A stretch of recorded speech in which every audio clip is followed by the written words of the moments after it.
I got to tell you that one of the things that I love is the opportunity to spend time backstage to kind of get in the zone.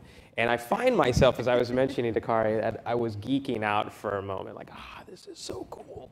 So I started with this whole idea of, basically what you said, is that the idea of people having these hidden cues that they don't necessarily know they're giving off, but at the same time, they're being read, and maybe we don't necessarily understand that we're reading these things as we form impressions. We've talked a lot about online. This whole conference is sort of about the future of digital, but I got to imagine that in the real world, there's much to learn, and there's much that we can take from that to bring it back online. So why don't we start with a little story that I just have to share real quick. How many of you in the audience saw that iPhone 5 segment on Saturday Night Live this last weekend?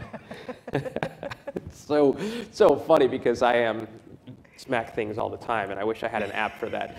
But what do you call that? You call that the screen face? Yes. So kind of just give us an overview of society and what's happening to us with the screen face. The research shows that we're getting more flat-faced affect, which means we don't change expression a lot. That's why preemie babies in the Stanford Hospital do much better with Hispanic women 50 and older holding them, because they've got warmth, fluidity in the arms. They have a range of gestures. Screen face means that your face can look pissed in repose, or worse. And so we change over radically to social. So I was going to try something, Brian. Could you please look at the more normal of the two people on either side of you and ask that person to be your partner? Some of you aren't looking either way. So what just happened, regardless, and this is the end of it, is you put on your warm face, you were startled, and you look nicer to each other. You tend to like each other more. And because you like each other more, then you tend to like us more now. Oh, can you guys do that again? I'd like to double up, please.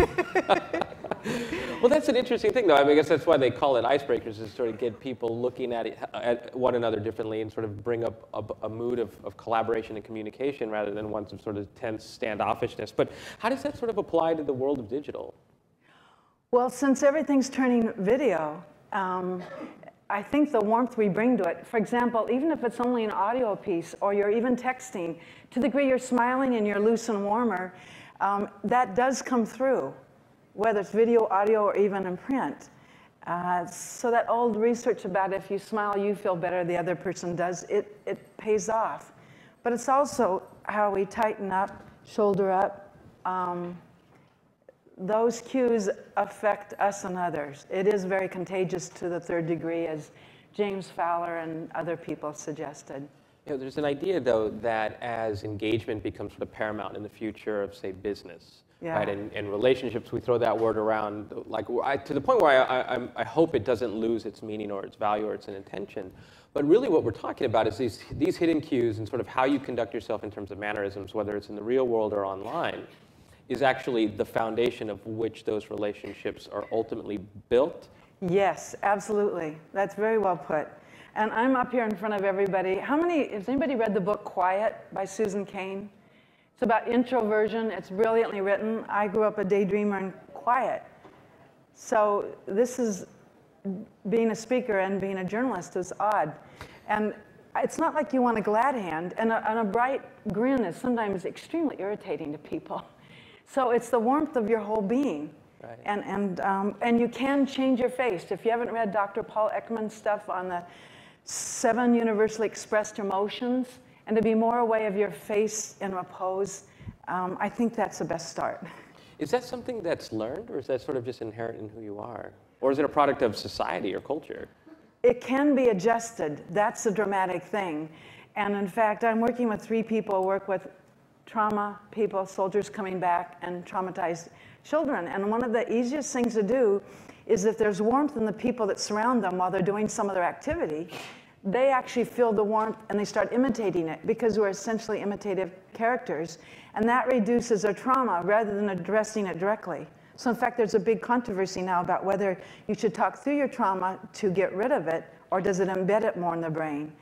But either way, when you're surrounded by people who look warm in a way that's believable to you, so in other words, different cultures looking directly at someone is offensive after a while.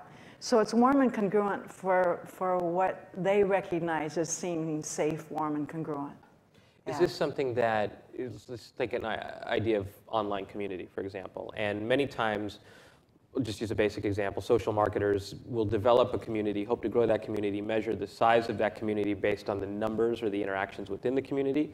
Therefore, they're sort of motivated to create an editorial calendar or program to sort of incite more activity. But really, I don't hear in any of that type of activity this idea of then what are those behavioral cues that the people moderating or hosting the community are trying to sort of convey or instill in the community. Is that something that you think needs to be considered in this type of engagement, especially for social marketing? I do, both in person and online. We've talked about high Q. For those of you that know that from TV, some people innately have high Q, like Mike Rowe. Mike Rowe. It's distinct, and the way you test it is people's vital signs are tested as they're watching people. They're told they're watching for other things. But certain people, you just warm up the hippocampus, and they could sell asparagus. I don't know why I said asparagus, but and then there's others that aren't.